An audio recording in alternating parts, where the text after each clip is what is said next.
The team work really hard to produce this great content that consumers can't always find. It's just not optimized for mobile. Uploading an article is like putting a blindfold on and trying to walk through a maze. 2020 has given us more bakers than we've ever known, so it is time to act. Their brief was one of the best. It was very detailed. You could tell that it just came from a team that really cared about what they do. There's 1,600 recipes on the site and they're all brilliant. How can we help bakers discover those? But there was also a lot of knowledge, a lot of expertise, a lot of support.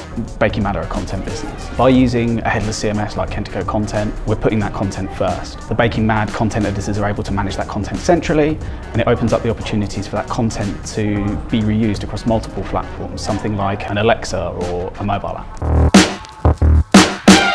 When we as a team couldn't completely articulate what our brand was, we have a massive problem. I think what we aimed to achieve was modernising it, introduce new typography, a more extended colour palette, expand on that likeability. So we did some brand strategy work with the Baking Mad team, helping them find a unique brand positioning. And really the focus was about wanting to find and inspire the baker in everyone.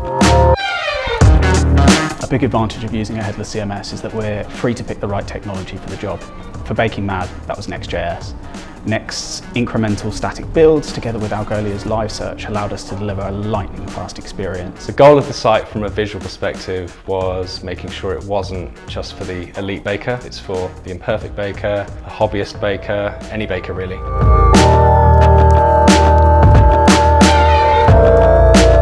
I think working with Kentico Kontent will be a game changer for us. Working in a truly agile way has been an eye-opener. We've not even met face to face, which is insane given how much we've achieved so far. So it feels like we're going into a new year with a new platform in a really good space. You could tell their passion and their ambition for this site was as big as our team's, and that instantly felt like we'd got a really good connection with them.